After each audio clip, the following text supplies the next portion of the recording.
की आर्थिक राजधानी मुंबई से शेयर बाजार की हर खबर लाइव CNBC आवाज न्यूज सेंटर से।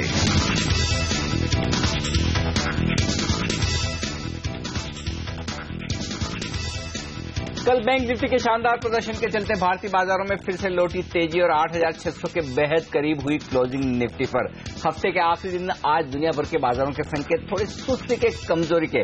बड़ा सवाल ये कि क्या मिड कैप शेयरों में मुनाफा वसूली बढ़ेगी या फिर लोअर लेवल से आएगी खरीदारी, और क्या हफ्ते के आखिरी दिन हम 8,600 के ऊपर की क्लोजिंग भी दे पाएंगे या बढ़ेंगे 8,500 की तरफ। इस पर होगा हमारा खास फोकस। नमस्कार, मार्केट काउंटडाउन में आप सबका स्वागत है। मैं हूं अनिल सिंह। नमस्कार, और मैं हूं हेमंत झई। जी हां, 7 में से 6 ट्रेडिंग सेशंस तो बुल्स के नाम रहे हैं और हमने देखा है कि 8,600 पे आकर अब थोड़ा सा अटकता हुआ दिख रहा है बाजार। चलिए, 8,600 ये एक कंजेशन जोन भी है, और कल हमने देखा था कि मिड कैप इंडेक्स की एक अच्छी रैली के बाद थोड़ी सी सुस्ती देखने को मिली है। चलिए, इस सब पर चर्चा करेंगे, लेकिन सबसे पहले दुनिया भर के बाजारों में किस तरह का एक्शन कल के सत्र में देखने को मिला ये जानते हैं। हमारे साथ बताने के लिए जुड़ चुके हैं आशीष। आशीष, अच्छे संकेत नहीं दिख रहे आज? बिल्कुल, कल हम इनफैक्ट हाईलाइट करते कि S&P और नैस्डैक हरे निशान के साथ थे, तो लग रहा था कि कोई science of stability US markets में आ रहे हैं, लेकिन कल फिर से वहां पे प्रेशर माउंट हुआ है। 2/3 से 1.5% के आसपास का दबाव, दिन भर सस्टेन्ड प्रेशर, दिन के लोज पे जाके अमेरिकन मार्केट्स क्लोज हुए हैं। इनफैक्ट डाउ के लिए लगातार 6ठा स्ट्रेट सेशन है जब लाल निशान में कामकाज हो रहा है। 6 महीने के लोज पे जाके अब डाउ आपको ट्रेड करता हुआ नजर आएगा। क्या वजह थी? एक तो ध्यान रखें, वहां पे जो अर्निंग्स आ रही हैं, कंपनियों के नतीजे जो आ रहे हैं, अब वो डिसअपॉइंटिंग है। डिज्नी मीडिया स्पेस में नंबर आया था, कमजोर था। उसके बाद वाईकॉम के नंबर्स आए, 21st सेंचुरी फॉक्स के नंबर्स आए, कमजोर थे। और इंटरेस्टिंगली जो तमाम कंपनीज अपने नंबर्स दे रही हैं, इनका आउटलुक को लेकर, गाइडेंस को लेकर भी बड़ा नर्वसनेस से स्टेटमेंट्स आ रहे हैं। तो जो मोमेंटम इन्वेस्टर्स हैं, अब वो नर्वस हो रहे हैं इन कमेंट्री के बाद। दूसरी दिक्कत की बात, कच्चे तेल में कल फिर पिटाई हुई। 45 के नीचे नाइमेक्स, 50 के नीचे ब्रेंट फिर से पहुंचता हुआ नजर आया, उससे मूड बिगड़ा। और तीसरी इंपॉर्टेंट बात, आज जॉब्स रिपोर्ट आनी है अमेरिका में। उससे पहले कल नर्वसनेस थी, क्योंकि कहा जा रहा है जो सितंबर पॉलिसी है उससे पहले कुछ चुनिंदा की इवेंट्स हैं जिसपे बाजार क्लोजली वॉच करेगा उन डिटेल्स को, और आज उनमें से एक है जब वो जॉब्स रिपोर्ट आज शाम को अनाउंस होगी। तो उससे पहले थोड़ा सा नर्वसनेस क्रीप इन हुई। यूरोपियन मार्केट्स में कल प्रेशर था, 0.5% के आसपास जर्मनी के मार्केट्स कमजोरी के साथ बंद हुए। 2 वजह यहां पर भी। बैंक ऑफ इंग्लैंड की कल बैठक थी, जिसके बाद उन्होंने पॉलिसी रेट्स में कोई बदलाव नहीं करा। उसके जो स्टेटमेंट्स आए उसके बाद थोड़ा सा नर्वसनेस आई। और दूसरा, यहां पे भी मार्केट एनर्जी कॉम्प्लेक्स में जिस तरह का प्रेशर आ रहा है, कच्चे तेल की मार्केट की जो इस तरह से पिटाई हो रही है, उसके बाद भी हमने देखा था ऊपरी तरह से यहां पे प्रेशर बिल्डअप हुआ। एशिया में इंटरेस्टिंगली मैं देख रहा हूं चाइना में अब अच्छा मोमेंटम देखने को मिल रहा है। हैंगसेंग के मार्केट्स क्लोजली उसको फॉलो करते हुए नजर आ रहे हैं। जापान में बैंक ऑफ जापान के जो 2 दिनों की बैठक थी वहां के सेंट्रल बैंक की, वो आज आउटकम आने वाला है। हालांकि ज्यादातर लोग मान रहे हैं कोई बदलाव पॉलिसी स्टैंड में होने नहीं वाला वहां पर। और आज एग्जीक्यूटिव दर्शा रहा है कि हफ्ते के आखिरी ट्रेडिंग सेशन में शायद एटलीस्ट शुरुआत तो थोड़ी सी डिसअपॉइंटिंग होगी, 1/3% का दबाव। ऑलराइट, शुक्रिया आशीष आपका इस जानकारी के लिए।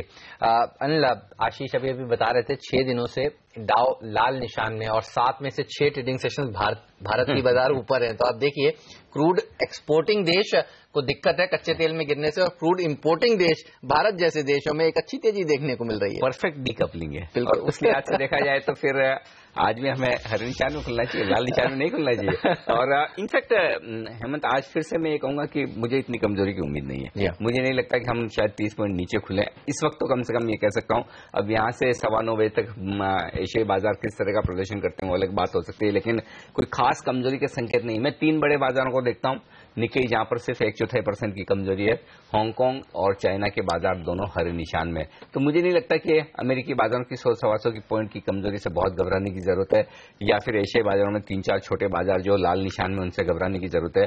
तो SGX निफ्टी अगर कमजोरी के साथ ट्रेड कर रहा है तो उसकी वजह एशियाई बाजार कम है। हमारे यहाँ की नर्वसनेस शायद ज्यादा हो सकती है, बजाय इसके कि ग्लोबल मार्केट से हमारे लिए संकेत बुरे हैं। और ग्लोबल मार्केट्स की ये स्थिति तो हमारे लिए एकदम स्टेबल है, पॉजिटिव है कि क्रूड $50 पर बना हुआ है, और दुनिया भर के बाजारों में भले ही बड़ी तेजी ना बने, बड़ी मंदी ना बने, स्टेबल रहे, वो हमारे लिए काफी है। तो मैं समझता हूँ ग्लोबल मार्केट्स के संकेत नेगेटिव नहीं है, बल्कि न्यूट्रल से थोड़े पॉजिटिव साइड पर ही है हमारे लिए। बिल्कुल, और बैंक निफ्टी ने जिस तरह से कल अच्छा प्रदर्शन दिखाया, कई दिनों के बाद 19,000 के ऊपर जाकर टिका है, तो ध्यान तेजी का ही आपको रखना चाहिए। शायद बाय ऑन डिप्स का ही मार्केट है, लेकिन अनिल, FII का डेटा आपको कैसा लग रहा है? खरीदारी हो रही है, लेकिन कोई बहुत बड़ी खरीदारी नहीं हो रही है, छोटी छोटी खरीदारी हो रही है। कल के सेशन में ऐसा दिखा, थोड़ा सा धीमापन आता हुआ दिखा है। वेट एंड वॉच वाली सिचुएशन है। शायद इन लेवल्स पर कुछ नए ट्रिगर्स की जरूरत है बाजार को ऊपर या नीचे किसी भी तरफ ले जाने की। तो एक दो दिनों में अब बाजार कौन से ट्रिगर पकड़ता है, क्या वो पार्लियामेंट के होंगे, मॉनसून के होंगे या फिर ग्लोबल मार्केट्स के होंगे, वो शायद आपको वीकेंड सेशन के बाद अगले हफ्ते की शुरुआत में ज्यादा, या फिर रिजल्ट्स के होंगे तो अगले हफ्ते की शुरुआत में ये संकेत ज्यादा साफ आते हुए दिखे। लेकिन उससे पहले थोड़ा सा वेट एंड वॉच वाली सिचुएशन में आ रहे हैं। लेकिन उसके बावजूद बाजार के डायरेक्शन में किसी तरह का कोई बदलाव आया नहीं है। कल के सेशन में भी आप देखिए बाजार ने हायर हाई बनाया है, हायर लो बनाया है। भले थोड़े थोड़े मार्जिन से हमने हाई बड़ा बनाया, 15 पॉइंट ऊपर गए परसों के सेशन से, 5-7 पॉइंट ऊपर हमने लो बनाया, लेकिन बाजार की स्ट्रेंथ तो साफ तौर पर दिखा रहा है। बैंक निफ्टी भी एक दिन की थकावट के बाद फिर से मजबूती की तरफ बढ़ा है। निफ्टी में आप देखिए 7 में से 6 ट्रेडिंग सेशन पॉजिटिव क्लोजिंग होती हुई दिख रही है। तो फिर ऐसे में बहुत पेसिमिस्टिक होने की जरूरत तो है नहीं। मिड कैप इंडेक्स में भी देखिए सिर्फ एक ही दिन कमजोरी हुई, वो भी फ्लैट। ऐसा नहीं कि मिड कैप इंडेक्स 10% चलने के बाद कोई 2-3% गिर गया हो, मुश्किल से 0.25% भी नहीं गिरा है। लेकिन उसके बावजूद भी लोग नर्वस है और ये नर्वसनेस अच्छी है बाजार को ऊपर ले जाने के लिए। जब तक लोग कॉशियस हैं, नर्वस हैं और ऑप्टिमिस्टिक यूफोरिक नहीं है, तब तक बाजार के लिए ऊपर जाने की संभावनाएं बढ़ती हुई नजर आती है। जहां तक आंकड़ों का सवाल है, कैश मार्केट के आंकड़े मिले जुले हैं। जितनी एफआईज ने खरीदारी की उतनी डोमेस्टिक फंड्स ने बिकवाली की है। वायदा कारोबार के आंकड़े पॉजिटिव साइड पर हैं। 266 करोड़ के निफ्टी फ्यूचर्स खरीदे गए हैं और इंडेक्स फ्यूचर्स और बैंक निफ्टी फ्यूचर्स मिलाकर, और दोनों ही जगह एफआईज की तरफ से खरीदारी का आंकड़ा आता हुआ दिखा है। भले ही छोटा है लेकिन दोनों जगह खरीदारी हुई है। स्टॉक फ्यूचर्स में भी कोई बिकवाली बड़ी नहीं, महज 50 करोड़ की, जो कि कोई खास बड़ी नहीं कही जा सकती। और अब सीधे तौर पर निफ्टी फ्यूचर्स में बड़ी पोजीशन बनाने के बजाय ऑप्शंस में ट्रेड करना ज्यादा प्रीफर कर रहे हैं सारे एफआईज, और उस लिहाज से 854 करोड़ के ऑप्शंस में खरीदारी होती हुई दिखी है। तो मैं ये कहूंगा कि ओवरऑल आंकड़े ठंडे जरूर हुए, थोड़े से कम जरूर हुए, लेकिन नेगेटिव तो नहीं है और नहीं ऐसा है कि कहीं कोई बड़ी बिकवाली का मूड बनता हुआ दिखा है।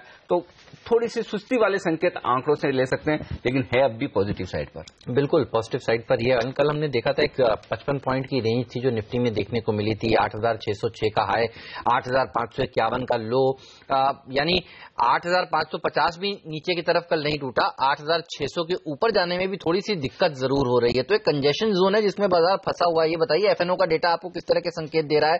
क्या इस कंजेशन जोन के पार निकलने की, ऊपर की तरफ ब्रेक करने की संभावना ज्यादा है नीचे की तरफ? मुझे तो बाजार की जो चाल है और जो रफ्तार है बहुत अच्छी लगती है। अच्छा है कि 15-15, 20-20 पॉइंट ही आप रोज बढ़े। देखिए अगर रोज निफ्टी 50 पॉइंट बढ़ेगा तो 9,000 का लेवल आपको अगस्त में दिख जाएगा, वो प्रैक्टिकली सही नहीं है। और हर लेवल पर अगर बाजार ट्रेडर्स का और इन्वेस्टर्स का कन्विक्शन टेस्ट करता है, आपका कितना भरोसा है तेजी में, या फिर जो मंदी की पोजीशन बना रहे हैं उनको कितना भरोसा है बाजार पे, वो एक अच्छी बात है। तो इसका मतलब साफ है कि जो मजबूत ट्रेड कर सकते हैं या जिनके रिस्क एपेटाइट पैसा कमाने की या पैसा गंवाने की क्षमता ज्यादा है, वो लोग ज्यादा पार्टिसिपेशन करें, ये बाजार की सेहत के लिए अच्छा है। और ऐसे में मुझे कहीं कोई संकेत नहीं दिखता है जब लगातार 4 सेशन से बाजार हायर हाई बना रहा हो, 4 क्या इनफैक्ट उससे ज्यादा सेशन हो गए, 8,600 के पार भी निकले और नहीं भी टिके तो क्या है, बंद कहां है 8,590 पर, 8,600 से महज 10 पॉइंट नीचे बंद हुए। तो फिलहाल तो ऐसे संकेत नहीं है बाजार में कि जो ये कहें कि बाजार में बड़ी कमजोरी होनी चाहिए।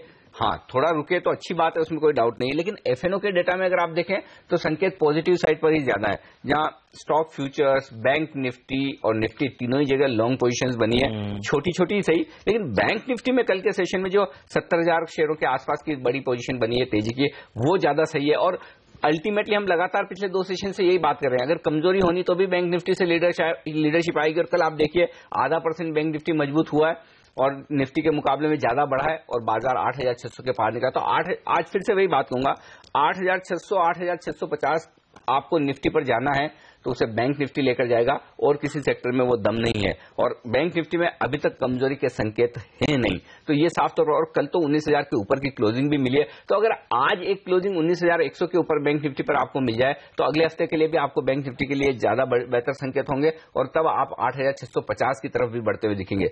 बाकी आंकड़ों के लिहाज से देखें तो पुट कॉल रेशियो थोड़ा बढ़कर आया है 0.99 के आसपास, लेकिन अब भी कोई बहुत ओवरबॉट सिचुएशन में नहीं है। एक और आंकड़ा जिस पर नजर रखनी चाहिए, पुट में कल 30 लाख शेयरों का एडिशन होता हुआ दिखा है अलग अलग स्ट्राइक प्राइस पर। इसका मतलब साफ है कि तेजी की पोजीशंस ज्यादा बनती हुई दिख रही है और कॉल राइटिंग नहीं होती हुई दिख रही है, यानी कि मंदी की पोजीशंस नहीं बन रही है। आज के लिए जो आंकड़ा अहम है डेटा के लिहाज से, ऑप्शंस के लिहाज से हालांकि बड़ी पोजीशंस नहीं बनी, लेकिन जो सबसे ज्यादा बड़ी पोजीशन अगर कहीं बनी है जो जिस पर नजर रखनी चाहिए वो है 8,500 की, जहां पर कल 4 लाख शेयर नए जुड़े हैं और परसों 8 लाख शेयर नए जुड़े थे, तो 2 दिनों में 12 लाख शेयरों का ओपन इंटरेस्ट वहां पर ऐड हुआ है। तो मुझे लगता है अब भी बाजार के लिए बेहद स्ट्रॉन्ग सपोर्ट का काम 8,500 करेगा, ये वायदा कारोबार के डेटा में साफ तौर पर नजर आ रहा है। और अल्टीमेटली बाजार को जहां जाकर रुकना है, अगर 8,600 को हम पार कर पाए और टिक पाए या वीकली क्लोजिंग दे दें तो फिर 8,800 पर बड़ी पोजीशन है। तो 8,500, 8,800 अब भी वायदा कारोबार के लिहाज से बाजार की यही ट्रेडिंग रेंज है। बिल्कुल, चलिए इस सब पर चर्चा करेंगे। पहला सौदा में हमारे साथ इंडस्ट्री और बाजार के दिग्गज जुड़ने वाले हैं। 9:30 बजे हम बात करेंगे ग्रोथ एवेन्यूज के CK नारायण से, उनसे जानेंगे कि बाजार पर वो कैसा, उनका क्या नजरिया है। और 9:40 पर हमारे साथ जुड़ेंगे संदीप सब्बरवाल, उनसे जानेंगे कि बाजार में क्या अभी भी निवेश के बेहतरीन मौके हैं और कौन से वो मिड कैप्स हैं जिनमें आपको कमजोरी में खरीदारी करनी चाहिए। लेकिन अनिल, कल जो आप कह रहे हैं ना, थोड़े से लोग नर्वस हो गए, थोड़े से टेंशन में आ गए, वो दरअसल मिड कैप इंडेक्स को देखकर टेंशन में आ गए शायद। एक हर रोज आप रैली देख रहे थे और लाल निशान में वो क्लोज हुआ, उसके चलते एडवांस डिक्लाइन रेशियो देखिए, गिरने वाले शेयरों की संख्या थोड़ी ज्यादा हो गई और एक टसल रही दिन भर बुल्स और बेयर्स के बीच में। थोड़े से इसीलिए नर्वसनेस आई है बाजार में, घबराने की जरूरत तो नहीं है। असली बात क्या है, अगर आप दिन की शुरुआत बेहतर करें और दिन का अंत बेहतर करें, बिल्कुल, तो ये दोनों चीज अगर हो रही है तो बीच में कुछ भी होने तो ज्यादा फर्क नहीं पड़ता। कल आपने शुरुआत दमदार की, जबकि SGX निफ्टी आपको इतनी कमजोरी के संकेत दिखा रहा था। फर्स्ट हाफ में करेक्शन हुआ, सेकंड हाफ में जो बाजार 8,550 से पूरा स्क्रीन पर बढ़कर 8,600 के पार निकला है, ये एक छोटी बात नहीं है, खासतौर से तब जबकि लोग इतने सावधान हैं, तेजी पर भरोसा नहीं कर रहे हैं, पार्टिसिपेट नहीं कर रहे हैं। उसके बावजूद अगर ये बाजार इतनी तेजी से बढ़ा है तो ये क्रेडिबल है कि 8,600 को आपने स्क्रीन पर क्रॉस किया है और उसके बेहद करीब जाकर क्लोजिंग दी है। तो मुझे नहीं लगता कि कोई बहुत बड़ी कमजोरी के संकेत पड़ने चाहिए। और हर रोज एक चीज समझना बहुत जरूरी है कि हर रोज आप बाजार को ऊपर जाने की उम्मीद कर नहीं सकते। हाँ, एक डायरेक्शनल कॉल लेना है तो आपको ये सोचना है कि क्या 8,600, 8,650 टॉप बन गया है और उसके बाद करेक्शन यहां से क्या निफ्टी को 8,400, 8,300 की तरफ ले जा सकता है। मैं ये कहूंगा ये संकेत फिलहाल न आंकड़ों में है न स्क्रीन पर है। अगर न्यूज फ्लो की वजह से हो तो वो आपको और मुझे पता नहीं कि वो न्यूज फ्लो क्या हो सकता है, किस वजह से बाजार रिएक्ट करेगा, क्या नेगेटिव न्यूज हो सकती है, वो किसी को नहीं पता। क्या ग्लोबल मार्केट हो सकते हैं या पार्लियामेंट, मॉनसून रिजल्ट्स, किस पर बाजार रिएक्ट करेगा, वो फ्यूचर वाली बात है। लेकिन हम जो पास्ट डेटा को देखकर और पास्ट प्राइस मूवमेंट को देखकर अगर प्रेडिक्ट करने की कोशिश करें तो ये प्रेडिक्शन साफ है कि आज के लिए अगर आप इंट्राडे ट्रेडर हैं तो आपका स्टॉप लॉस बनता है 8,540 का। 8,540 टूटे तो फिर आप अपना इंट्राडे ट्रेडिंग पोजीशन तेजी की खत्म कर लें। नीचे की तरफ आपके लिए जो लेवल बनता है वो है 8,500 का। अगर आप पोजिशनल ट्रेडर हैं, आपने पिछले कुछ दिनों में पोजीशन रखी और आप दिन के दिन नहीं कर रहे हैं बल्कि कुछ दिनों के लिहाज से या कुछ हफ्तों के लिहाज से अगर आप ट्रेड करें तो आपके लिए 8,500 स्टॉप लॉस का काम करेगा। अगर आप शॉर्ट हैं बाजार में, ये सोचकर कि बाजार थकता हुआ नजर आ रहा है, फिर 8,610 का स्टॉप लॉस जरूर लगा लो। कल के हाइस के पार निकलने के बाद बाजार में शॉर्ट न रहे, क्योंकि तब तुरंत 50 पॉइंट की तेजी आपको बनती हुई दिखेगी। तो 8,540 के नीचे 50 पॉइंट तुरंत गिरता हुआ दिखेगा, 8,610 के ऊपर 50 पॉइंट बाजार तुरंत ऊपर बढ़ता हुआ दिखेगा। तो 50-50 पॉइंट का मूव इस रेंज के बाहर निकलने पर आपको तुरंत आज ही मिल सकता है। फिर भी ये कहूंगा कि कल जिस तरह से हम उम्मीद कर रहे कि 8,600 को पार करेगा बाजार, वो एक बार ये होता हुआ दिखा है। आज अगर SGX निफ्टी की तर्ज पर कमजोर खुले बाजार, हालांकि मुझे संभावना कम लगती है कि इतना कमजोर खुलना चाहिए, फिर भी अगर कमजोर खुले और 8,550 के आसपास बाजार पहले आता हुआ दिखे तो वहां पर एक कॉन्ट्रा कॉल लेकर खरीदारी करनी चाहिए और तब आपका स्टॉप लॉस 8,500 के आसपास का होना चाहिए। अब भी बाय ऑन डिप्स का मार्केट है। मिड कैप शेयरों में थोड़ा सा सावधान रहें।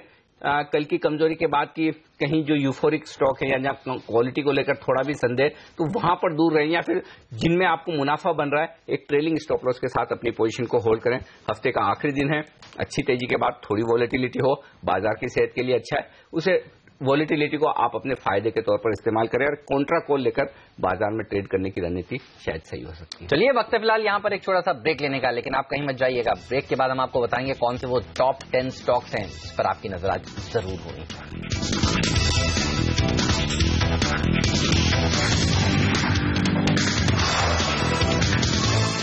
और अब वक्त है टॉप 10 स्टॉक्स का।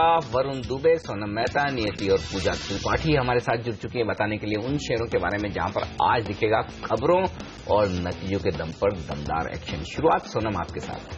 शुरुआत उन नतीजों के साथ करेंगे जो आज आने वाले हैं। उसमें टाटा मोटर्स पर खास फोकस रहने वाला है, क्योंकि जिस तरह की दिक्कतें सामने आई है चाइना मार्केट के स्लोडाउन को लेकर, इसके पूरा रिफ्लेक्शन JLR के नंबर्स पर देखने को मिलेगा। साथ ही स्टैंडलोन कारोबार का परफॉर्मेंस कुछ तिमाहियों से बेहतर हुआ है, तो यहाँ पर एक अच्छे नतीजों की उम्मीद रखी जा रही है। ओवरऑल JLR के मार्जिन पर खास नजर होती है। 16.7% के मार्जिन कंपनी डिलीवर करती हुई दिखाई देगी पिछले साल के 20.3% के मुकाबले। यहाँ पर JLR के कारोबार में 2 क्वार्टर से एक डिसअपॉइंटमेंट देखने को मिला है चाइना के स्लोडाउन के कारण और साथ ही ईवो के वॉल्यूम्स में आई कमजोरी के कारण। लेकिन एक सरप्राइज आ सकता है मार्जिन फ्रंट पर ही, जहां पर इस तिमाही में पाउंड डिप्रिशिएट हुआ है डॉलर के मुकाबले, तो यहाँ इससे मार्जिन को कुछ मदद मिलती हुई दिखाई दे सकती है। वही स्टैंडलोन कारोबार में एक एबिटा लेवल पे भी मुनाफे की उम्मीद रखी जा रही है और एक बॉटम लाइन यहाँ पर मुनाफे का आंकड़ा कंपनी दर्ज करती हुई दिखाई देगी। वैसे भी एक सरप्राइज भी आ सकता है जहां पे कंपनी एनुअल डिविडेंड जो आता है JLR की तरफ से वो यूजुअली पहले तिमाही में डिक्लेयर करती है, तो इससे भी एक पॉजिटिव व्यू आता हुआ दिखाई दे सकता है। लेकिन JLR के जो ओवरऑल परफॉर्मेंस है उसकी कमजोरी के कारण ओवरऑल परफॉर्मेंस भी कमजोर होता हुआ दिखाई देगा। तो टाटा मोटर से कमजोर नतीजों की उम्मीद है। वही महिंद्रा से हाल अभी वही है, दोनों वॉल्यूम और ट्रैक्टर वॉल्यूम्स अभी कमजोर है। वॉल्यूम्स ऑटो की 3% से गिरते हुए दिखाई दिए है, ट्रैक्टर्स की वॉल्यूम्स में 16% की गिरावट देखने को मिली है। तो कमजोर वॉल्यूम्स का तो दबाव बनेगा ही, लेकिन मार्जिन फ्रंट पे तिमाही दर तिमाही एक जबरदस्त बूस्ट की उम्मीद रखी जा रही है, क्योंकि ट्रैक्टर्स का जो कंट्रीब्यूशन है तिमाही दर तिमाही वो बढ़ा है, 24% से बढ़कर 36% पर आ गया है। और यही हाई मार्जिन ट्रैक्टर का कंट्रीब्यूशन के कारण ही तिमाही दर तिमाही मार्जिन सरप्राइज कर सकते हैं और यही फ्रंट पर महिंद्रा सरप्राइज कर सकता है या फिर एक पॉजिटिव दिखा सकता है। लेकिन ऑटो सेगमेंट अभी भी कमजोर है महिंद्रा का, डिस्काउंट्स के कारण दबाव बन रहा है और इसका दबाव थोड़ा सा मार्जिन पर बन सकता है। ओवरऑल महिंद्रा से स्टेबल से कमजोर आंकड़ों की उम्मीद है। और अब एक और रिजल्ट जो आज आने वाला है भेल, और जिसपे स्ट्रीट बहुत ज्यादा डिवाइडेड है। आपको नेगेटिव और पॉजिटिव दोनों ही तरफ से एक सरप्राइज देखने को मिल सकता है। बहुत लंबी और बड़ी रेंज है यहाँ पर सेल्स, एबिटा और पैट के जो अनुमान लगाए जा रहे हैं। और हमने जितनी भी रिपोर्ट्स पढ़ी हैं उसको कंसोलिडेट करके हमारा अनुमान है कि जो मुनाफा है वो 8.5% के आसपास एक डिक्लाइन दिखा सकता है। 177 करोड़ रुपए के आसपास ये मुनाफे का फिगर आ सकता है। साथ साथ में जो इनकम फ्रॉम ऑपरेशंस है वो भी 5% का एक डिक्लाइन दिखाएंगी। 4,808 करोड़ का हम अनुमान यहां लगा रहे हैं। एबिटा के फ्रंट पे आपको एक थोड़ा सा जंप देखने को मिल सकता है। 4.3% जो मार्जिन है उससे बढ़ के 5.2% के आसपास देखने को मिल सकते हैं। और वहीं 218 करोड़ से इसका जो एबिटा है वो बढ़ के 249 करोड़ के आसपास आ सकता है। तो क्लियरली स्ट्रीट डिवाइडेड है और हो सकता है आपको नेगेटिव और पॉजिटिव सरप्राइज दोनों ही देखने को मिल सकता है भेद पर। ग्रासिम के नतीजों की बात करें तो अल्ट्राटेक सीमेंट में यहाँ पहले हमको बता दें कि इसमें 60% स्टेक है कंपनी का। तो अल्ट्राटेक सीमेंट ने काफी अच्छे नतीजे यहाँ पर घोषित किए थे, तो उससे एक अंदाजा लगाया जा सकता है कि ग्रासिम के नतीजे यहाँ पर रियलाइजेशन के फ्रंट पर अच्छे देखने को मिलेंगे। टोटल इनकम स्टैंडअलोन बेसिस पे बात करें तो टोटल इनकम में 11% की बढ़त देखने को मिल सकती है। VSF वॉल्यूम से काफी ज्यादा सपोर्ट मिलता हुआ दिखाई देगा, क्योंकि कंपनी मार्केट लीडर है VSF में, तो यहाँ पर एक अच्छी खासी बढ़त देखने को मिल सकती है। 13% की बढ़त यहाँ पर देखने का अनुमान है, तो यहाँ से एक अच्छा सपोर्ट मिलता हुआ दिखाई देगा। रियलाइजेशन में भी सुधार की उम्मीद की जा रही है, लेकिन बढ़े हुए कॉस्ट की वजह से और सीमेंट के दाम में जो कमजोरी चल रही है उसकी वजह से यहाँ पर मार्जिन से थोड़ा इम्पैक्ट देखने को मिल सकता है। मार्जिन के फ्रंट पर कमजोरी देखने को मिलेगी। एबिटा में हमारा अनुमान है कि साल दर साल 11% की गिरावट यहाँ पर देखने को मिल सकती है, जिसका कि असर कंपनी के मुनाफे में देखने को मिलेगा। और हमारा अनुमान है कि यहाँ पर 10% की गिरावट कंपनी पोस्ट कर सकती है। सन फार्मा के काउंटर पर खास नजर रखेगा। कंपनी की Israel based subsidiary tarot pharma ने अपने तिमाही नतीजे घोषित कर दिए हैं। आपको बता दूं टैरो फार्मा सन फार्मा के ओवरऑल रेवेन्यूज और प्रॉफिट को काफी ज्यादा कंट्रीब्यूट करता है, इसलिए काफी इंपॉर्टेंट है टैरो नंबर्स कैसे आते हैं। टैरो ने अपने जो पहले तिमाही के नतीजे घोषित किए वो बेहद ही स्ट्रांग है। मुनाफे में 125% का जंप दिखाई दे रहा है, सेल्स में 65% का जंप, मार्जिन बेहद ही स्ट्रांग 62.5% के मार्जिन पिछले साल के 41.8% के मुकाबले। तो नंबर्स बेहद ही स्ट्रांग है, लेकिन जो इंटरनल है या फिर कंपनी के वॉल्यूम्स वो कमजोर है, जो एक वीक पॉइंट कहा जा सकता है। कंपटीशन के कारण कंपनी पर दबाव बन रहा है, जहां पे सेल्स वॉल्यूम में 10% की गिरावट दिखाई दे रही है। इसके अलावा फोर्टिस हेल्थकेयर और प्राज इंडस्ट्रीज ने कल बाजार बंद होने के बाद अपने नतीजे घोषित किए। दोनों ही कंपनी के नतीजे अच्छे खासे लग रहे हैं। सबसे पहले फोर्टिस हेल्थकेयर की बात करें तो इंडिया कारोबार से एक अच्छा परफॉर्मेंस देखने मिला है और इसी के चलते कंपनी के आय में करीब 3% के आसपास की बढ़त देखने मिली है। ऑपरेशनल फ्रंट पे कंपनी के नतीजे काफी अच्छे हैं, तो कंपनी के ऑपरेटिंग मार्जिन से 2.4% से बढ़ के 4.8% पे आए। वहीं कंपनी का जो मुनाफा है वो 45.8% से बढ़ के 87 करोड़ के आसपास आया। हालांकि मैं आपको बता दूं कि यहाँ एक एक्सेप्शनल गेन है 87 करोड़ का, जो कंपनी ने सेल किया था रेडलाइन इंडिया का पिछले क्वार्टर में, उसका फायदा कंपनी को मिलता हुआ दिखाई दिया। अगर उसको हटा दे तो मुनाफे में कुछ यहाँ दबाव देखने मिल रहा है। वहीं प्राज इंडस्ट्रीज की बात करें तो इस कंपनी के नतीजे भी काफी बेहतर है। ऑपरेशनल फ्रंट पे कंपनी का परफॉर्मेंस काफी अच्छा है। यहाँ जो ऑपरेटिंग मार्जिन से कंपनी के 5.3% से बढ़ के 7.84% के आसपास आए। वहीं जो कंपनी का मुनाफा है वो दुगना होते हुए दिखाई दिया है, 2.5 करोड़ से बढ़ के 5.2 करोड़ के आसपास आता हुआ दिखाई दिया है। वहीं कंपनी का जो ऑर्डर बैकलॉग है वो करीब 980 करोड़ के आसपास है। तो प्राज इंडस्ट्री के नतीजे कुछ बेहतर नजर आ रहे हैं। KEI इंडस्ट्रीज के नतीजों की बात करें तो काफी स्ट्रांग नंबर्स कंपनी ने पोस्ट किए हैं। टॉप लाइन के फ्रंट पर भी करीब 32% की बढ़त देखने को मिली है और अदर इनकम से भी काफी ज्यादा सपोर्ट मिला है। दोगुनी बढ़त यहां पर अदर इनकम में देखने को मिली है। ऑपरेशनली भी काफी अच्छा क्वार्टर रहा है कंपनी के लिए। 9.6% के मार्जिन के सामने कंपनी ने 10.5% का मार्जिन पोस्ट किया है और मुनाफे में भी इस साल 3 गुनी बढ़त देखने को मिली है। इसके अलावा तलवर्कर्स के नतीजों की बात करें तो एक और दूसरा स्ट्रांग क्वार्टर था कंपनी के लिए। कंपनी ने क्वार्टर 4 में जो 20% की ग्रोथ की गाइडेंस दी थी वो बरकरार रही है। नेट प्रॉफिट में 20% की बढ़त इस तिमाही कंपनी ने पोस्ट की है और जो सेम स्टोर सेल्स ग्रोथ है उसमें भी 10% की ग्रोथ इस क्वार्टर देखने को मिली। तो एक और स्ट्रांग क्वार्टर यहां पर कंपनी की तरफ से। इसके अलावा ट्रेंट और मैंगलोर केमिकल्स ने भी अपने नतीजे घोषित किया। नतीजे इन कंपनीज के भी अच्छे खासे रहे हैं। सबसे पहले ट्रेंट की बात करें तो कंपनी के जो कुल आय है उसमें तो 9% के आसपास की बढ़त देखने मिली, लेकिन ऑपरेशनल फ्रंट पे कंपनी के नतीजे काफी बेहतर है। जो मार्जिन से 5.8% से बढ़ के 9.2% के आसपास आए हैं। हालांकि कंपनी का जो मुनाफा है उसमें आपको करीब 74% का डिप देखने मिलेगा, 61 करोड़ से घट के 16 करोड़ के आसपास आया है। लेकिन Q1 FY15 यानी कि पिछले तिमाही में करीब 70 करोड़ का कंपनी को एक्सेप्शनल गेन हुआ था। अगर उसे हटा दे तो कंपनी का जो मुनाफा है उसमें अच्छा खासा जंप देखने मिला है। वहीं मैंगलोर केमिकल्स की बात करें तो यहाँ भी ऑपरेशनल फ्रंट पे कंपनी के नतीजे काफी बेहतर है। 1.34% से बढ़ के कंपनी के मार्जिन जो है 2.75% के आसपास आए, लेकिन कंपनी ने यहाँ लॉस किया है करीब 211 करोड़ का। पिछले तिमाही में भी कंपनी ने 9.8 करोड़ का लॉस किया था। हालांकि इस बार 205 करोड़ का एक एक्सेप्शनल लॉस कंपनी ने क्लॉक किया है और इसके लिए ये जो लॉस है वो आपको ज्यादा गहराता हुआ नजर आएगा।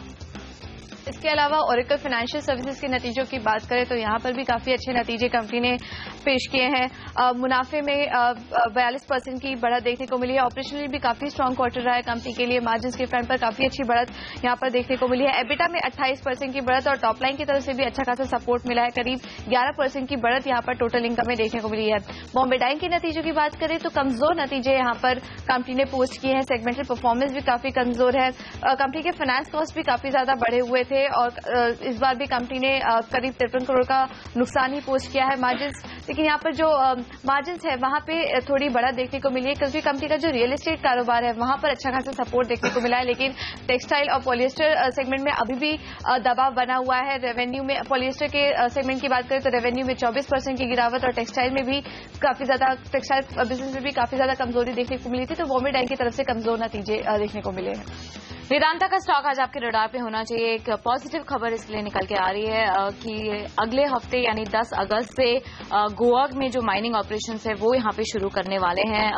लगभग 3 साल बाद ये बंद होने के बाद ये माइनिंग दोबारा शुरू होगी। ये इसकी सेरेमोनियल ओपनिंग हो सकती है और हो सकता है कि गोवा के चीफ मिनिस्टर इसका इनॉग्रेशन करें। हालांकि हमें सूत्रों के मुताबिक ये जानकारी मिली है कि ये मानसून के बाद ही सेकेंड हाफ ऑफ सितंबर में एक्चुअल माइनिंग शुरू करेंगे। इनकी परमिसेबल मिनट जो लिमिट है यहाँ पे वो 3 मिलियन टन्स की है पर एनम और हो सकता है कि जल्द से जल्द यहाँ पे शुरू करे। तो एक पॉजिटिव खबर वेदांता के लिए आज यहाँ पर। रिलायंस इंफ्रा के काउंटर पे नजर रखें क्योंकि ये कंपनी जो मुंबई मेट्रो की सर्विसेज मुहैया कराती है उसके कॉस्ट को रिकवर करने के लिए इसने सरकार से करीब 1000 करोड़ रुपए का बेल आउट मांगा है। तो इसके चलते ये कंपनी आज आपके रडार पे होनी चाहिए। और मैगी विवाद जिस तरह से गहरा रहा है और इतना हल्ला जिसमें मच रहा है उस पर पीएम मोदी जो है वो उस पर बिल्कुल खुश नहीं है। इन्होंने हिदायत दी है कि इस पे मेंटेन करा जाए डेकोरम और जब तक सारे तथ्य सामने नहीं आ जाते इस पे बहुत ज्यादा हल्ला मचाने की जरूरत नहीं है। क्लियरली रामविलास पासवान जो हमारे फूड मिनिस्टर उन्होंने कहा है कि इसका जल्द से जल्द निपटारा होगा क्योंकि सरकार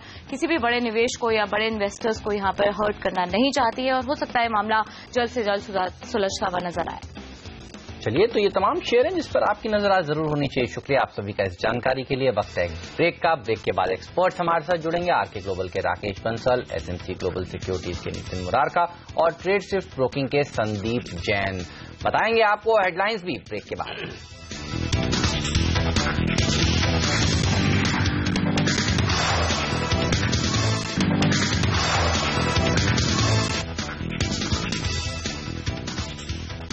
और आगे बढ़ने से पहले नजर डालते हैं इस वक्त की हेडलाइंस पर। रोजगार के आंकड़ों से पहले अमेरिकी बाजार 1.5% तक फिसले। डाउ में लगा कमजोरी का सिक्सर। एशियाई बाजारों की कमजोर शुरुआत। एसजीएक्स निफ्टी तकरीबन 0.5% नीचे। एमएनएम और टाटा मोटर्स के नतीजे आज। एमएनएम के मुनाफे में दबाव की आशंका, लेकिन सरप्राइज कर सकता है मार्जिन। टाटा मोटर्स से भी निराशा संभव। बेल के मुनाफे में दबाव, लेकिन मार्जिन में बढ़त की उम्मीद। ग्रासिम के रिजल्ट भी कमजोर रहने के आसार। आरईसी, फ्यूचर रिटेल, जीएसपीएल और फॉक्स एंड किंग जैसी मिड कैप कंपनियों के नतीजों पर होगी आज नजर। साल बाद 10 अगस्त से गोवा में माइनिंग दोबारा शुरू करने की तैयारी में वेदांता। कंपनी को 5.5 मिलियन टन आयरन ओर उत्पादन की उम्मीद। I do hope some better sense prevails and they have a rethink as far as the GST is concerned. GST bill इसी सत्र में पास होने को लेकर वित्त मंत्री ने नहीं छोड़ी है अभी भी उम्मीद। हमसे एक्सक्लूसिव बातचीत में कहा, कांग्रेस से दोबारा विचार करने की अपील। आज राज्यसभा में फिर भारी हंगामे के आसार। कांग्रेस ने अपने सभी सांसदों को व्हिप जारी किया।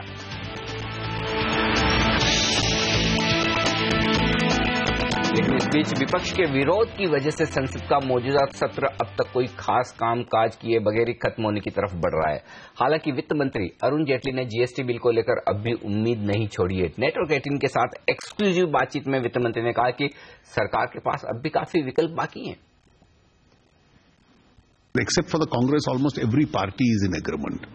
One or two parties have given a nominal dissent, but I understand they are in support of the bill because those parties in the Lok Sabha, most of them had supported the bill, and there is no reason why they will take a different stand in the Rajya Sabha.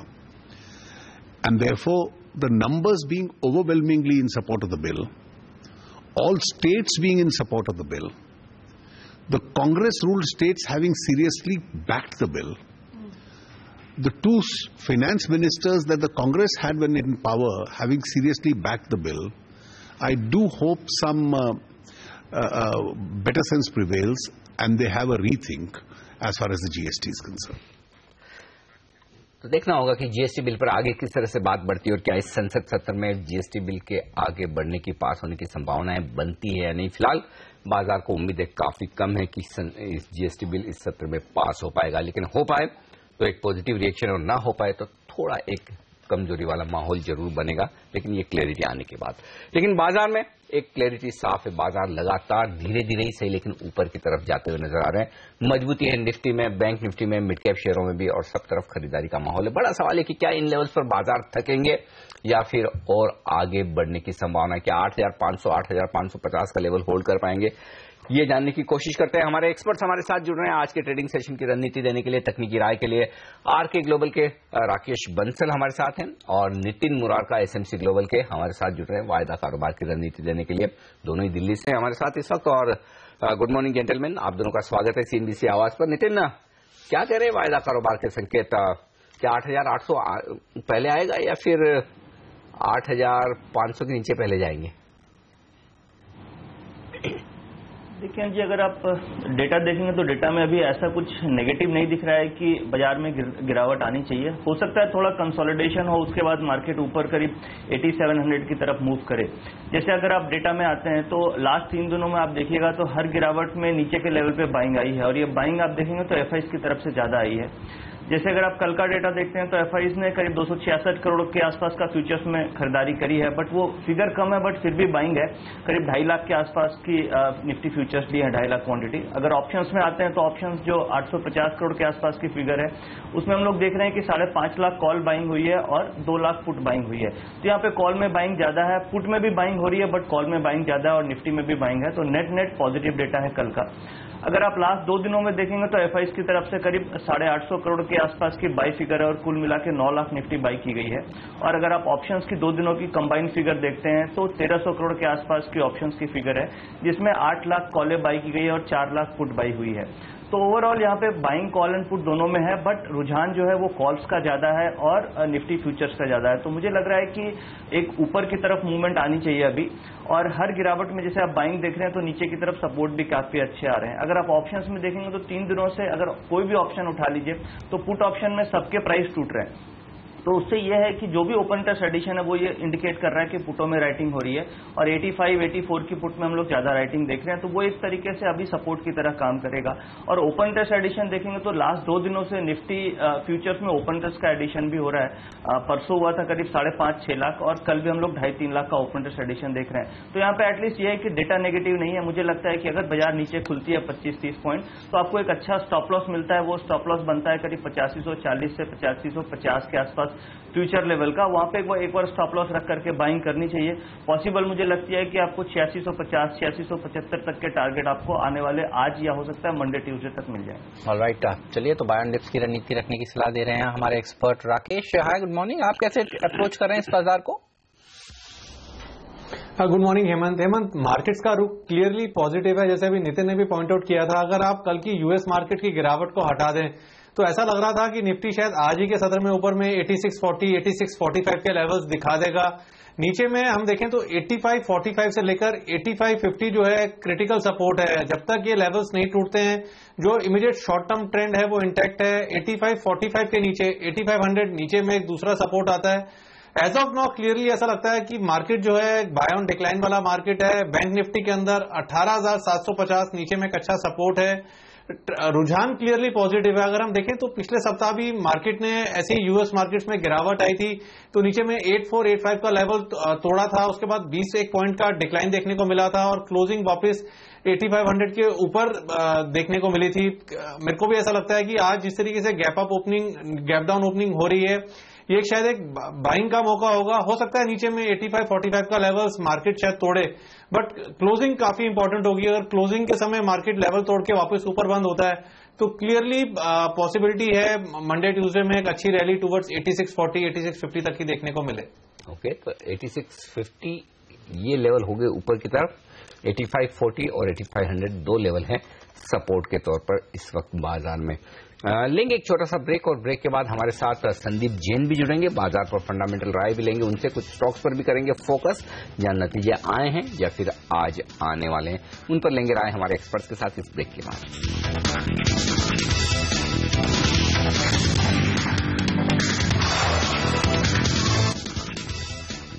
स्वागत है आप सभी का CNBC आवाज पर। हमारे साथ राकेश बंसल, नितिन मुलारका बने हुए हैं और संदीप जैन भी अब हमारे साथ जुड़ चुके हैं। संदीप, क्या लग रहा है बाजार में किस तरह का ध्यान रखना चाहिए? पिछले 7 ट्रेडिंग सेशंस में से 6 ट्रेडिंग सेशंस अच्छी तेजी हुई है। क्या आज का दिन कंसोलिडेशन का रह सकता है और अब कैसे ट्रेड करेंगे आज? देखिए, कंसोलिडेशन का तो डेफिनेटली रहेगा। ऐसा लगता है कि थोड़ा बहुत करेक्शन भी आ सकता है। जिस तरीके से रेजिस्टेंस है 8600, 8650 और उसको क्रॉस नहीं कर पा रहा, और ऐसा कोई पॉजिटिव ट्रिगर भी मार्केट में नहीं है। बस अब जिस तरीके के रिजल्ट्स आ रहे हैं, क्वार्टरली रिजल्ट्स, आज 4 निफ्टी स्टॉक्स के रिजल्ट्स है, उनमें से कोई अगर पार पड़ा दे तो बात अलग है। बट ओवरऑल मुझे ऐसा लगता है जो मिड कैप और स्मॉल कैप में रैली आई है उससे कुछ तो डर भी लगने लगा कि कुछ बैड क्वालिटी स्टॉक्स भी साथ साथ चलने लगे हैं। तो जब ये सब होने लग जाते तो कहीं ना कहीं ये लगता है कि आइडियाज की कमी होने की वजह से बस जो स्टॉक मिले उसको उठा लो। कहीं ना कहीं इस टाइप की रिटेल पार्टिसिपेशन, जो एक इलॉजिकल रिटेल पार्टिसिपेशन होता है, वो दिखाई दे रहा है। तो इन सबको डराने के लिए या निकालने के लिए कई बार मार्केट एक अपना नेचुरल करेक्शन देता। तो मुझे ऐसा लगता है कि कॉशियस होके बाई करना चाहिए, बाई ऑन डिक्लाइंस की रणनीति रखें, क्वार्टरली रिजल्ट्स आए उनको देखते हुए आगे की रणनीति बनाएं। But overall buy on declines का मार्केट है। 8400, 8500 will be a good support range और अपसाइड अब पार्लियामेंट में या मेजर कोई पॉलिसी अनाउंसमेंट्स आएंगे तभी कुछ होने वाला है। ओके, तो यहाँ पर थोड़ा सावधान रहें, थोड़ा बाजार वक्त बिता सकता है। फिलहाल खरीदारी को लेकर थोड़े से कॉशियस हैं। संदीप बहुत तेजी के मूड में नहीं, हालांकि हमारे टेक्निकल और वायदा कारोबार के दोनों ही एक्सपर्ट राकेश और नितिन बुलिश हैं इस वक्त बाजार पर। और उस लिहाज से नितिन, 2 स्टॉक्स पर आपसे राय लेना चाहता हूं जिनके नतीजे आज आने वाले, दोनों ही ऑटो दिग्गज महिंद्रा एंड महिंद्रा, जहां हम उम्मीद करें कि ढीले ढाले नतीजे रहेंगे। सेल्स 3% गिरेगी कंसोलिडेटेड बेसिस पर और मुनाफे में भी थोड़ी कमजोरी की ही आशंका है। मार्जिन्स कम होंगे, ऑपरेटिंग प्रॉफिट कम होगा, यानी कि महिंद्रा एंड महिंद्रा के नंबर थोड़े से कमजोरी की तरफ हम उम्मीद कर रहे हैं। और वैसे ही हाल टाटा मोटर्स में भी दिखने वाला है। इन दोनों स्टॉक्स में किस तरह की पोजीशन बनी हुई है नतीजों के पहले, और क्या ट्रेड लेना चाहिए नतीजों के पहले? जहां तक हमारा अंदाजा है, महिंद्रा एंड महिंद्रा दिन में 1-1:30 बजे नंबर्स आएंगे और टाटा मोटर्स शायद बाजार बंद होने के बाद। देखिए अनिल जी, अगर पोजीशन देखेंगे तो महिंद्रा एंड महिंद्रा में पॉजिटिव साइड की पोजीशन बनी हुई है। और इसमें अगर आप लास्ट 4-5 दिनों का ओपन टेस्ट एडिशन देखते हैं तो 5 दिनों में करीब 6% का ओपन टेस्ट एडिशन हुआ है इसमें। और स्टॉक में 3 दिनों से आप रेगुलर देख रहे हैं कि हायर हाइज भी बन रहे हैं और लोज भी ऊपर की तरफ बन रहे हैं और स्टॉक का जो मोमेंटम है वो पॉजिटिव मोमेंटम है। तो डेटा देख के मुझे लगता है कि कुछ पॉजिटिव मूव की तरफ ज्यादा आशंका लग रही है, क्योंकि जो भी ओपन टेस्ट डेवलप हुआ है वो 1350-1360 की रेंज में ओपन टेस्ट काफी डेवलप हुए हैं और अभी 1400 के आसपास का भाव है। तो अगर कुछ पॉजिटिव सरप्राइज आता है तो मुझे लगता है कि ऊपर करीब 1450-1460 की तरफ स्टॉक मूव कर सकता है।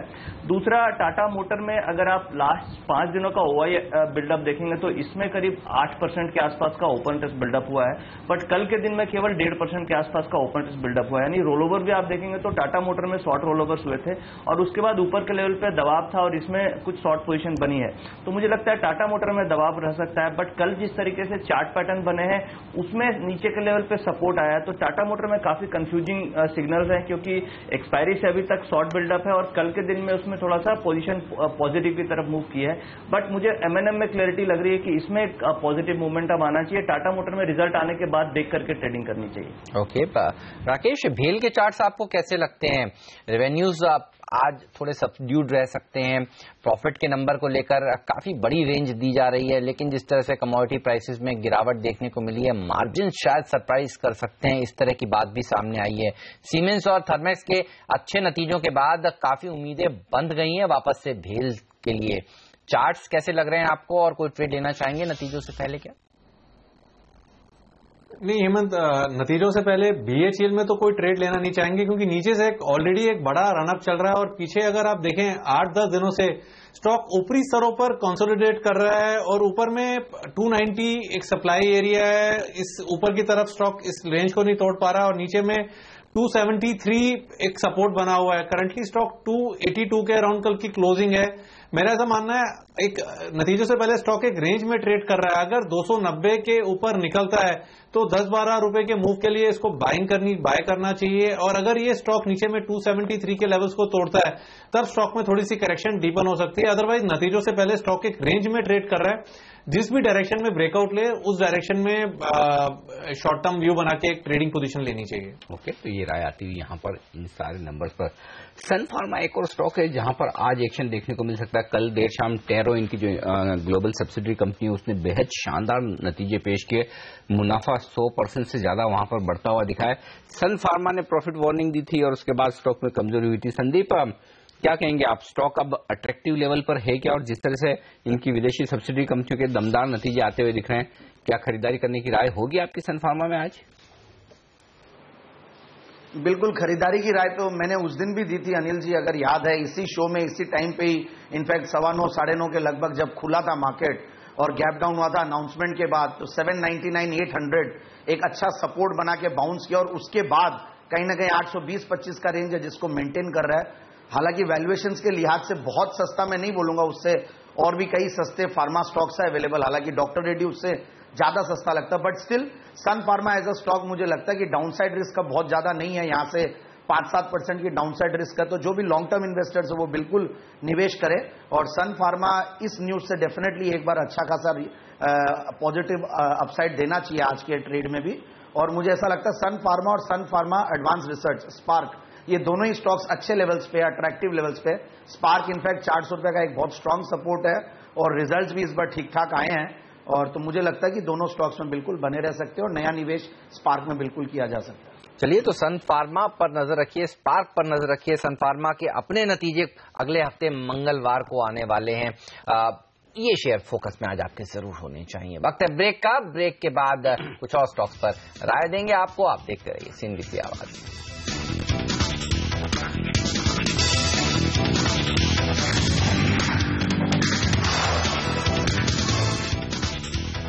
स्वागत है आप सभी का CNBC आवाज पर। राकेश बंसल, नितिन मरारका, संदीप जैन हमारे खास मेहमान हमारे साथ बने हुए हैं। और कल बाजार बंद होने के बाद कई मिड कैप कंपनियों के शानदार नतीजे आए हैं। फोर्टिस उसमें से एक है। आप देखिए, 45 करोड़ के घाटे के सामने 87 करोड़ रुपीस का प्रॉफिट कंपनी ने पेश किया। रेवेन्यू में 3% की बढ़त देखने को मिल रही है। चार्ट्स पर कैसा लगता है राकेश, फोर्टिस का स्टॉक? कंपनी काफी सारे कदम उठा रही है अपने डेट को कम करने के लिए। हाल ही में इन्होंने कई सब्सिडरीज में स्टेक सेल भी किया है जो विदेश में है इनकी।